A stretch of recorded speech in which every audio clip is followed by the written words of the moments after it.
Bowhunt or Die is being brought to you by Matthews, Lost Camo, New Archery Products, Tinks, Lone Wolf Portable Tree Stands, Stealth Cam, Carbon Express, Hunter Safety System, Heartland Wildlife Institute, Moose Utility Division, Pine Ridge Archery, and the Can Cooker. Welcome to another exciting episode of Bowhunt or Die. You know what, Justin, I can't believe it's already the end of December. Yep. First off, happy holidays to everybody. Justin's definitely supporting the colors here of the Tis the Season. Feeling festive this week. I got my Santa Claus hat on. Well, we've got some great action lined up for you. First off, we're going to be joining a good friend of ours, Josh Fletcher, in the good old state of Wisconsin as he puts down a nice deer. Go ahead, Justin. Well, I mean, in addition to that, we've actually got some pretty cool footage of Josh's dad and Josh actually working with him to trap a wolf. You know, this was the first season that, wolf hunting and trapping was open in Wisconsin. Right. Josh's dad was lucky enough to draw a tag. So we've got a little bit of footage of that, which is pretty neat. Very cool. After that, we're going to join Alex Hiestand in Ohio. He had some great hunts. Actually had a really interesting, kind of a unique encounter with like a 150-inch buck. So you're going to see that. And then we're going to wrap up this week with Chase Larson up in Wisconsin, also shooting a deer. It's actually his first one that he self-filmed. So it's a really exciting episode this week. So, you know, Todd, I guess we should just jump right in and get to it. So let's check in with Josh and see how he does.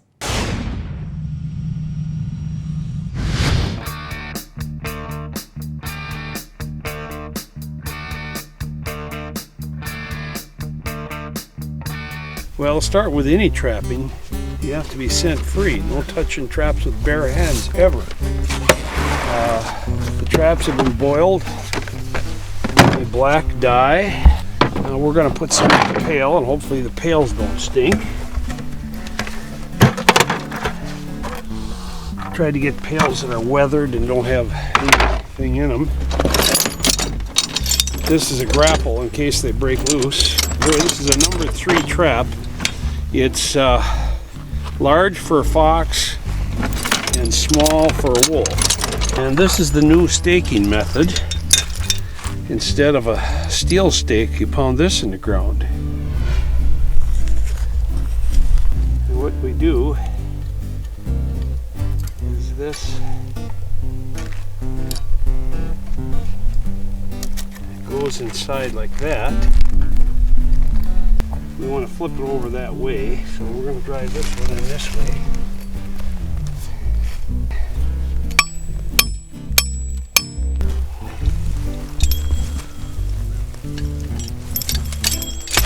And that's how strong they are. Okay, that's probably good. Okay, you want that spring so it comes up this way. Otherwise, if it's on this side, it'll throw the foot out of the way when it comes up. You can't have soil get under the pan, the trap pan. Otherwise, it don't allow the pan to come down. You don't reach inside to draw, ever.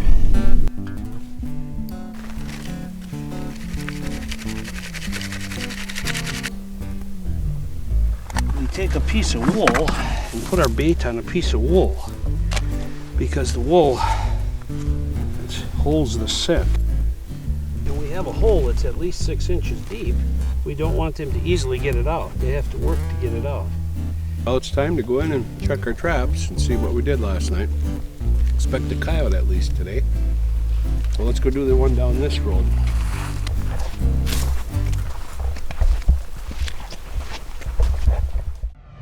Okay, this is the 3rd day of trapping. This is a large female. I got her this morning.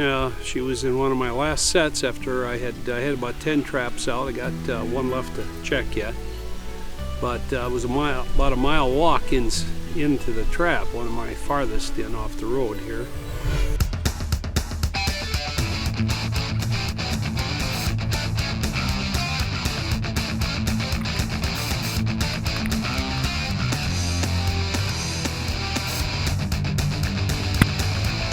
Welcome this morning to Bowhunt or Die. I'm Josh Fletcher.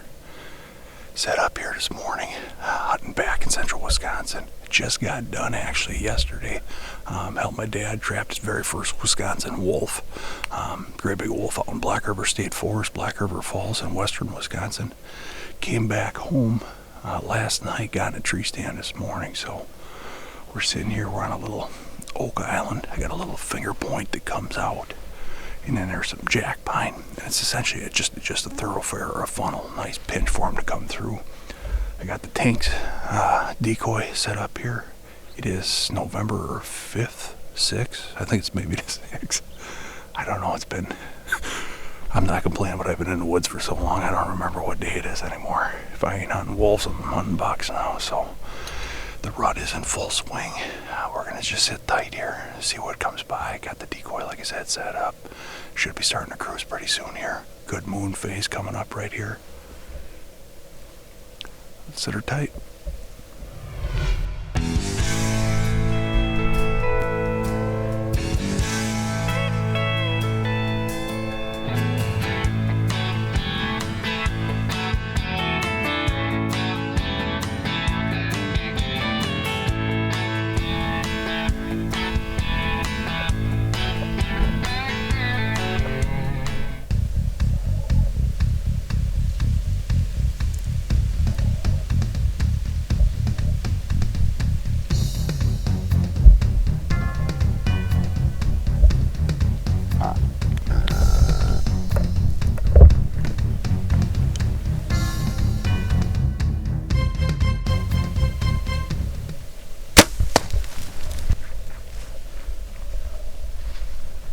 Just pocket rocketed a nice buck. Man, I'm shaking. Not a monster compared to what some of these guys have been shooting here as fellow pro staff members, but it come in, saw the decoy, turned, gave me about a 23-yard shot, and pinned him shot looked perfect. His left side is real busted up. His right side looked nice and tall. For me, I don't really take a lot of time to look him over. I see a nice buck, my heart gets going, I end up lighting him up. That was awesome. Pow! Yeah, that looked like a pocket rocket. I'll have to review the video just to make sure I got him hit where I think I did, but she looked good right behind the shoulder. Okay, here we go. We're starting on a track now. Gave the buck probably about an hour to bed up here. I did thought I heard him crash right in a trench ditch. I don't think he's more than 60, 80 yards from here. The arrow just fell out of him here. Probably 40 yards from the decoy, where the decoy is at. Let's stay on the track. I got double lung. The perfect blood. So it ain't gonna take long. This blood runner will do its trick here. We'll pick him up.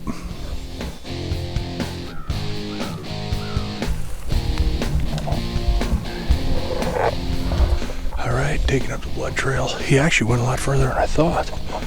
I mean, I'd probably say 200 yards. Good blood the whole way. I was actually surprised he even made it that far. Laying right up here. Let's take a look at him. All right, well, here we go. I got him pulled out of here a little bit. I got him out so you can see him a little better. He's dyed in some thick brush, but here he is. He's got a busted off side on him here. He's been fighting, got a little kicker down there. Some fresh bark in the antler burr. But nice buck. He came in using that Tink's decoy that I had set out, and I always like a decoy. It pulls the attention off of you and puts it on the decoy. I was able to get the camera on him, film him, draw back. I actually had to bleat or grunt at him to get him to stop. He was gonna walk off. He came in, just checked out the decoy. As you can tell, he's definitely a fighting buck with the broken tines on him. 2.5-year-old buck is my guess. Maybe a good 1.5, but his body's it's an awfully big bodied deer to be a 1.5. But this is something that I thoroughly enjoy, just bow hunting. Doesn't always, well, I sound like a broken record. Always doesn't have to be a trophy for me. Just taking a deer with a bow, I absolutely love. yesterday, me and my dad took our first Wisconsin wolf.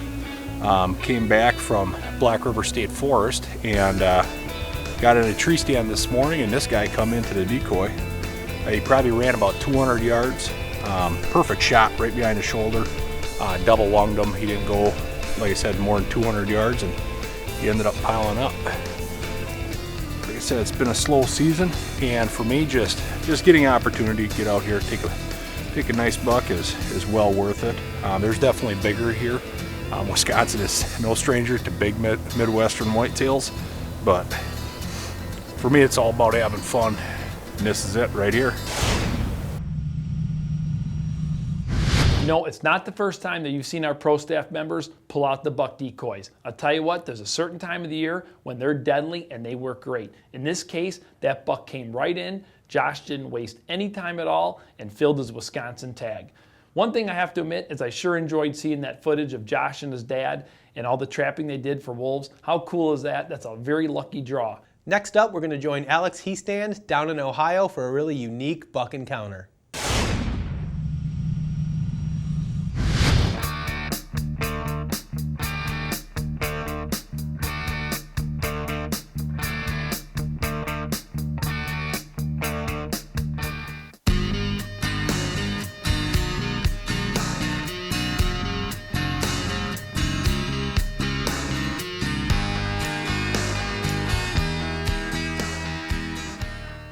Alright, I just had an awesome encounter with a buck that we call No Tail.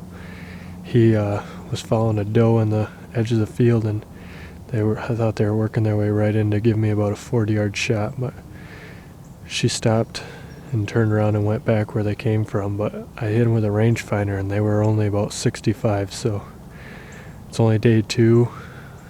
I got 2 weeks, so got my fingers crossed that get to meet up with a legend a little bit closer next time, but we'll see.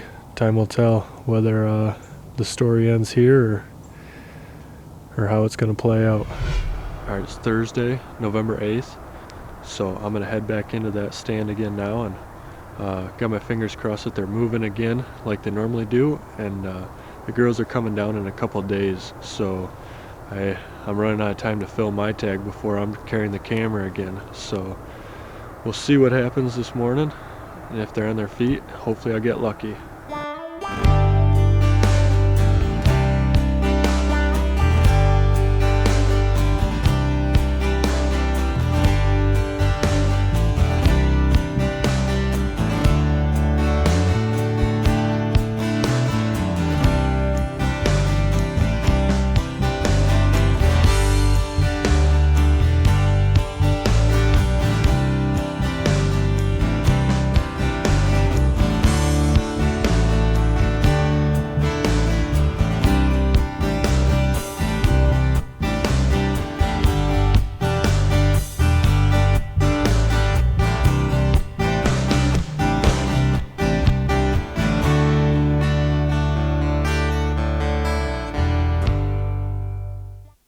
Alright, still Thursday, November 8th.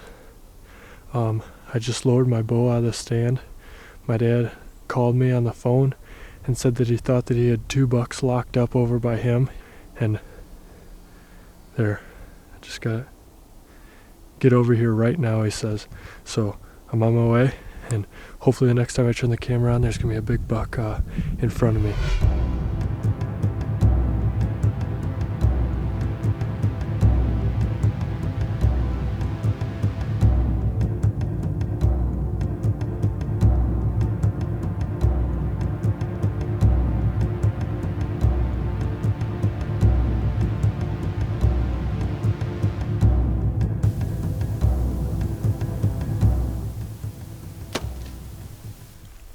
So he snuck up.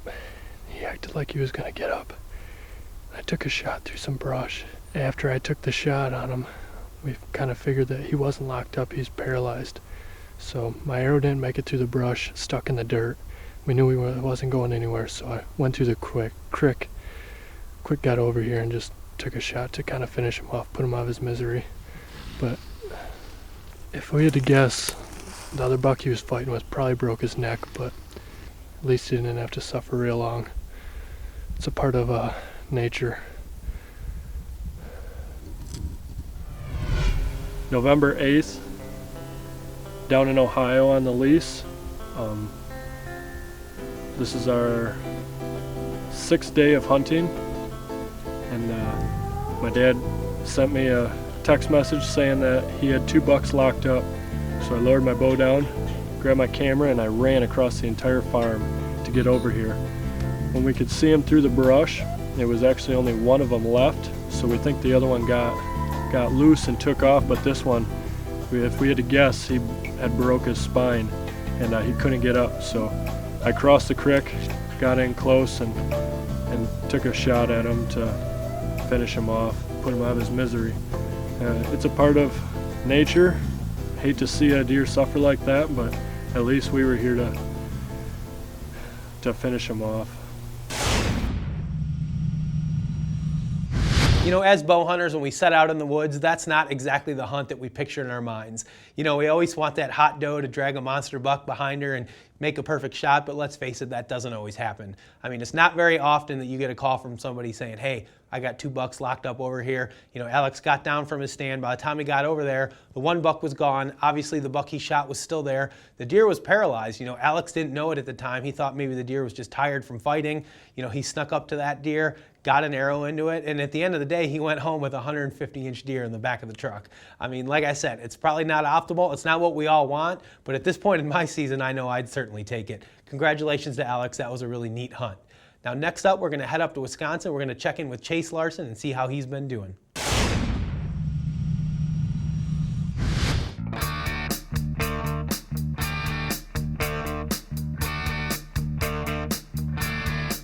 everybody, it's Thanksgiving Day, November 22nd.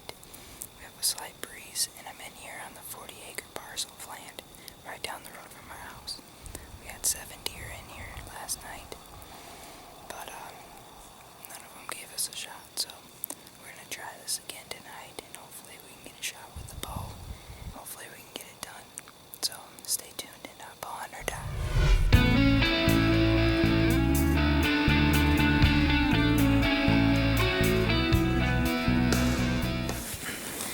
Alright, we have about 45 minutes of light left, and no deer yet, but this is prime time right now, so whenever they're going to be coming from their beds out to the staging area where my stand is at, to go out to the field behind me.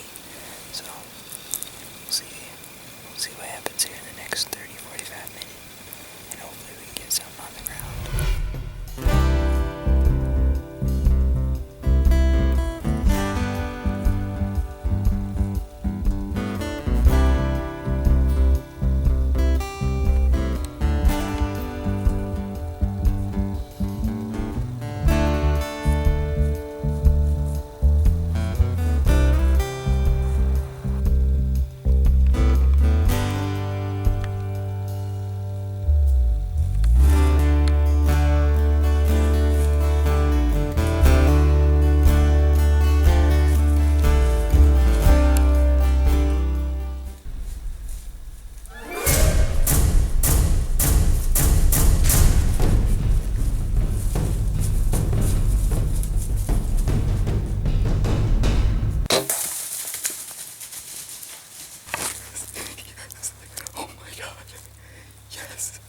That's my first shot on a doe this year. I just shot her at, I don't even know, 10 yards. Yes. Luminok zipped right through her. And she's a big mama. It just happened like that. She was chasing around the small doe, and holy crap, was that cool. Oh man. I mean, I drew back. I thought it was a nice doe. And then she zipped around, chased her, and oh man. Oh my god, this is why I do what I do right now. This is why I do this. This is my first doe ever with a bow. Oh man, my Matthew C7 Extreme did the trick, man. Oh man, I can't believe it. I worked so hard and put so much effort into these stands and into these stands placement. My dad and I, we've just been going on and on and on.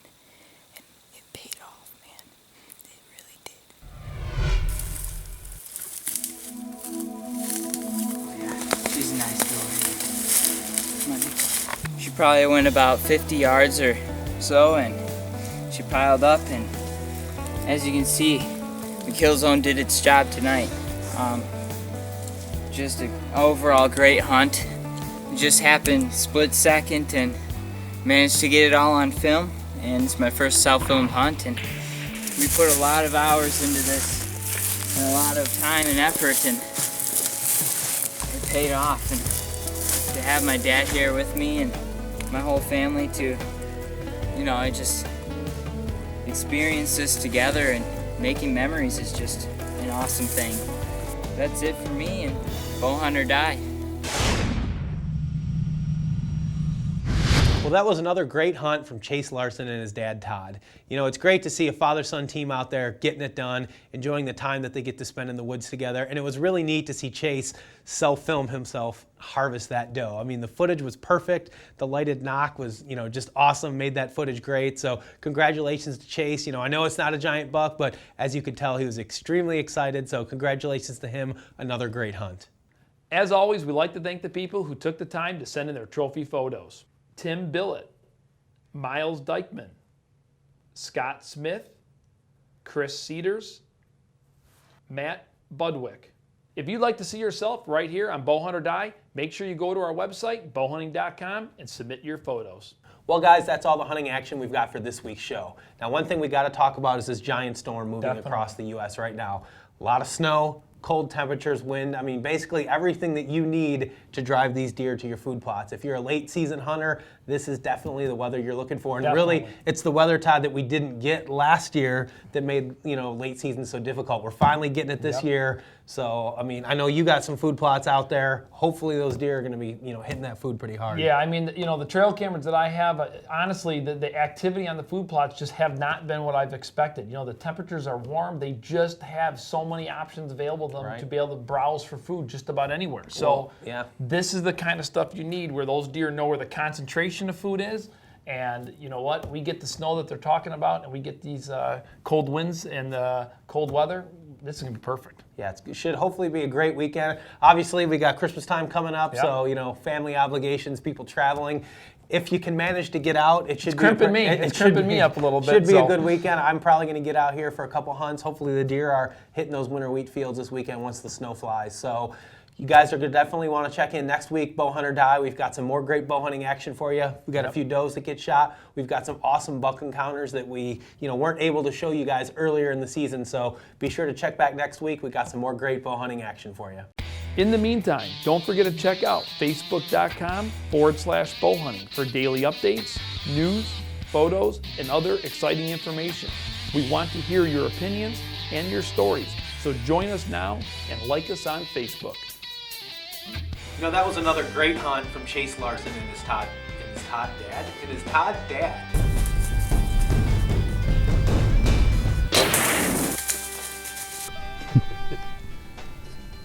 Amazing how easy it is to stick your finger in there. Well, let's hope the wolves think the same thing.